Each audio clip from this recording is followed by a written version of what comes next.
Bienvenue à toutes et à tous, je suis Marius, j'espère que vous allez bien. Alors bien évidemment, nous allons parler du dernier chapitre de One Piece. Et honnêtement, je ne pensais pas que j'aimerais encore plus Loki que je ne l'aime déjà. Dès le début, le personnage m'a tapé dans l'œil. Je l'ai encore plus aimé avec son flashback, sa personnalité. Mais je ne pensais pas l'aimer encore plus, les gars, clairement. Pour moi, Loki, c'est le genre de personnage qui n'a pas de haters. Tu ne peux pas le détester. Pour moi, il n'a aucun haters. Parce que s'il en a, bah là, pour le coup, il y a un gros problème. Genre, un gars comme lui ou Xebec qui ont des haters, ouais, je crois que le problème, c'est les gens, pas les personnages. Après bon, chacun apprécie qu'il veut, y a pas de problème. Mais c'est juste que j'ai du mal à concevoir que Loki, et Xebec du coup, aient des haters. Enfin bon. Alors avant de rentrer dans le vif du sujet, un mot sur la première page, bien évidemment. Requête de fans, où l'on retrouve Goldie Roger, le roi des pirates en personne, qui a apprivoisé un dinosaure comme un chiot.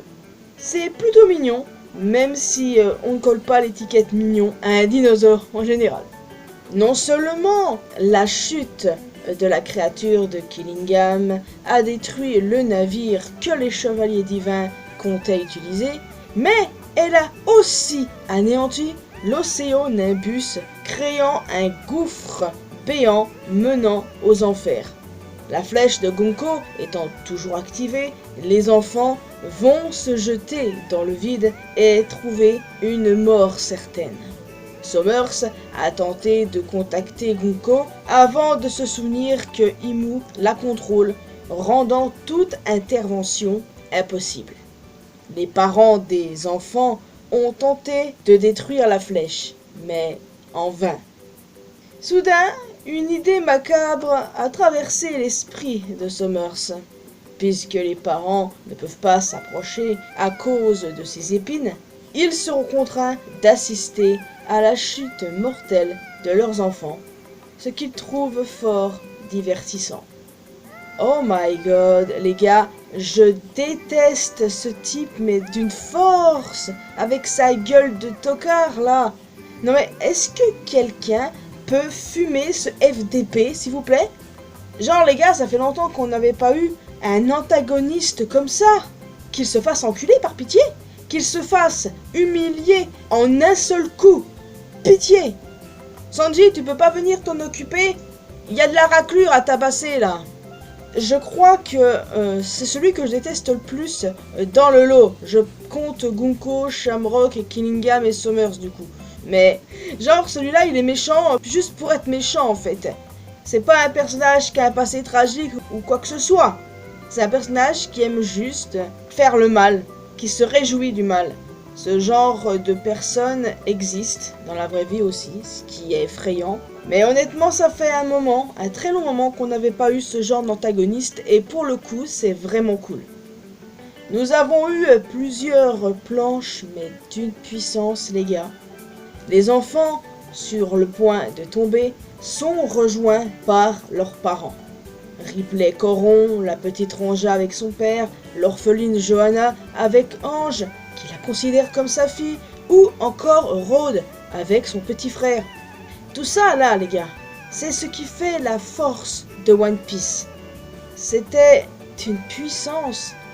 Le titre du chapitre, ce qu'il y a de plus fort au monde, fait clairement écho à l'amour des parents pour leur enfant, qui, malgré les mauvais comportements de ces derniers, seront toujours là pour les protéger, car l'amour est ce qu'il y a de plus fort au monde. Et honnêtement, ça, c'est vraiment beau. Quand je vous dis que One Piece, c'est l'œuvre de ma vie, genre sans One Piece, moi, je serais où actuellement? Cette œuvre a changé ma vie d'une manière que je ne saurais vous décrire, parce que mon rapport à One Piece, ça pourrait prendre des heures à expliquer ça, mais One Piece, c'est l'œuvre qui me fait le plus ressentir d'émotions. Et pourtant, je suis dans nombreux fandoms et tout, hein. Cette œuvre qui me fait ressentir des émotions incroyables. Oda, quel crack tu es! Donc, tout le monde, parents et enfants, tombe. Et évidemment, ça fait rire ce FDP de Summers. Par pitié, faites que dans le prochain chapitre quelqu'un le fume, par pitié. Mais tout ce beau monde finit par être sauvé par Luffy qui était en Gear 5, chevauchant Loki sous sa forme transformée. Ah, Loki qui a été jeté enfant dans les enfers vient de sauver des enfants d'une chute mortelle dans les enfers. Et ça, c'est extrêmement poétique. C'est ce que j'aime avec One Piece. Comme je vous l'ai dit, One Piece c'est l'œuvre de ma vie qui me fait ressentir des tas d'émotions. Et je sais que je ne suis pas la seule. On est très nombreux dans ce cas-là.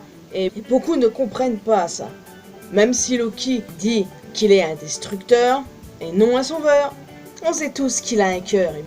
Neige et tonnerre mélangés, Loki portant Luffy et Ragnar sur sa tête, décime toutes les créatures de Killingham sous les yeux horrifiés de Summers et perplexes d'Imu. Et OMG les gars, la forme dragon de Loki, il est immense. Genre ça se voit qu'il est plus énorme que Kaido. Incroyable.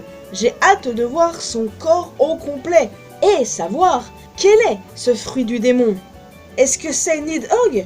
Pour le coup, c'est ce que j'aurais dit, mais je n'en suis plus si sûr. Parce que dans la mythologie nordique, Nidhogg n'a pas de description appropriée. Mais il y a plusieurs illustrations et on est clairement loin de ça pour le design officiel de Loki en dragon. Non, en fait, il y a plus de chances qu'il soit proche du dragon sur la fameuse fresque. Honnêtement, je ne trouve pas ça déconnant, je trouverais ça même plutôt logique. À voir si ça va se confirmer, mais je ne serais pas étonné que Loki ait un fruit du démon à la Nika. Le fruit de Nika, c'est un fruit du démon qui a été inventé dans One Piece. Alors que la plupart des fruits du démon, ce sont des animaux qui ont existé, qui existent, des éléments naturels et compagnie. Nika, c'est le fruit qui a été inventé pour One Piece, quoi. Et je ne serais pas étonné que celui de Loki soit également un fruit de ce genre. Bon, Itensi, bien sûr, mais personnellement, ça ne m'étonnerait pas. Par contre, il va falloir m'expliquer comment, oui, comment Shanks a réussi à arrêter ce monstre. Il y a forcément un truc qu'on sait pas, les gars, parce que là, quand tu regardes Loki, OMG, comment Shanks a fait pour l'arrêter? Comment il a fait pour arrêter un monstre pareil? Même s'il s'est mis avec son équipage, enfin... Non, il nous faut des explications. Oda, s'il te plaît, on veut des explications. En tout cas, il est vraiment magnifique. J'aime tellement ce personnage. Comme je vous ai dit, c'est un personnage que je ne pensais pas encore plus aimer à chaque chapitre où il apparaît. Hein. C'est dingue. J'adore ce perso. Et très clairement, il est devenu mon personnage préféré dans One Piece. En tout cas, ça va chier, clairement, pour la gueule d'Imu et des Chevaliers Divins. Luffy, Loki et Ragnar vont leur faire du sale. Ils sont pas prêts. C'est pas tringue. Vraiment extrêmement hâte de voir la suite, mais bon, il n'y a pas de chapitre cette semaine, il va falloir attendre. En tout cas les amis, je vais vous laisser ici, j'espère que vous avez apprécié cette vidéo. Alors n'hésitez pas à me dire ce que vous avez pensé de ce chapitre. Que pensez-vous de la transformation de Loki?